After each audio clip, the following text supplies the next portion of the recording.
Sí, cómo no, te lo comento. Antes de entrar al objetivo del seminario, comentaré para tus radioescuchas cuál fue el antecedente de dicho seminario.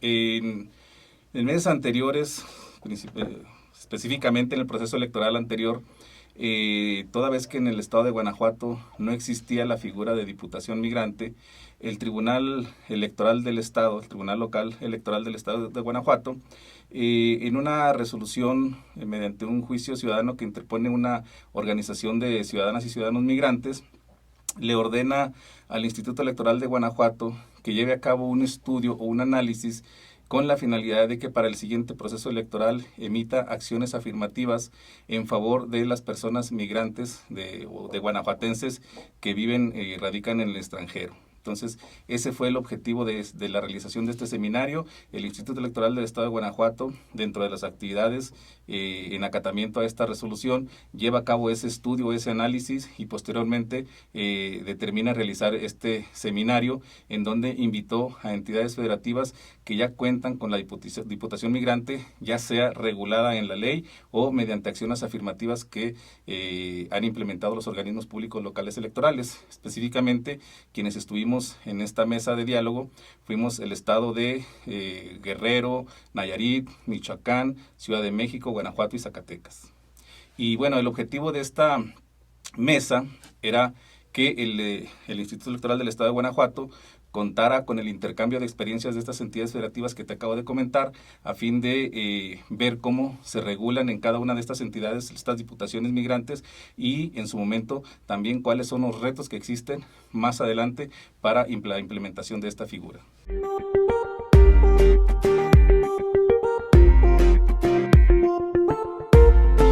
Es importante mencionar que la experiencia de la implementación de la Diputación Migrante en el estado de Zacatecas fue un parteaguas a nivel nacional. En el momento en que se llevó a cabo aquí la reforma, no había o no existía esta figura en ninguna entidad. No existía incluso en la federación, ni tampoco en las entidades. Entonces, lo que yo me llevé de experiencia precisamente con el intercambio de las entidades que te mencioné hace un momento, es que todavía está faltando en las entidades federativas, principalmente en las que acabo de mencionar, que son entidades por excelencia migratorias, de mano de obra, migratorias de ciudadanas y ciudadanos, principalmente hacia Estados Unidos. Creo que todavía está por ahí faltando que se implementen más, no solamente acciones afirmativas, sino que se implementen acciones o políticas públicas para que esta figura sea ya de manera permanente y que sea un real acceso al cargo de las diputaciones por parte de las personas que tienen residencia binacional.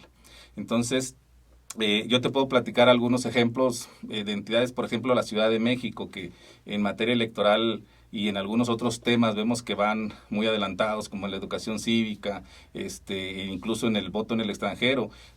La Ciudad de México, el Instituto Electoral de la Ciudad de México, pues tiene el llamado voto chilango, es decir, que para las elecciones estatales votan desde Estados Unidos y a través de internet o de manera postal también.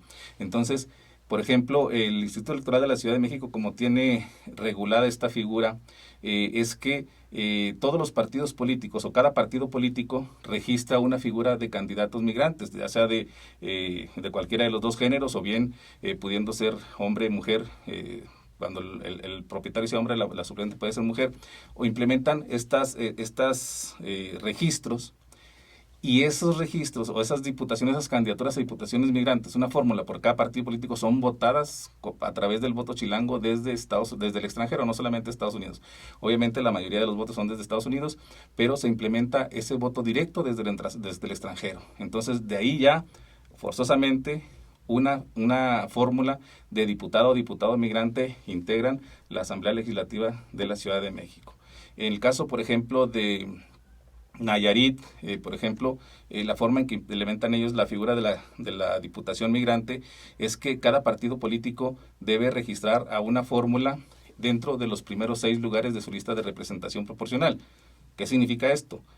Que difícilmente, si los partidos políticos los registran en el 6º lugar, pues va a ser difícil que realmente accedan al cargo. Entonces, esto es, por ejemplo, en el caso de ellos dos. En el caso de la entidad que nos invita, Guanajuato, para dar acatamiento, para acatar esta resolución del tribunal, y después de todo el estudio y análisis que hace, ellos deciden implementar una acción afirmativa para el siguiente proceso electoral, en donde se obliga a los partidos políticos para que dentro de su lista de diputaciones de representación proporcional registren a una fórmula de diputada o diputados dentro de los primeros 4 lugares. De acuerdo al historial que yo pude analizar de las últimas 3 elecciones en el estado de Guanajuato, pues sí hay partidos políticos que acceden a por lo menos 4 diputaciones de representación proporcional. Entonces existe posibilidad, pero siempre va a ser eso, posibilidad, y posibilidad temporal.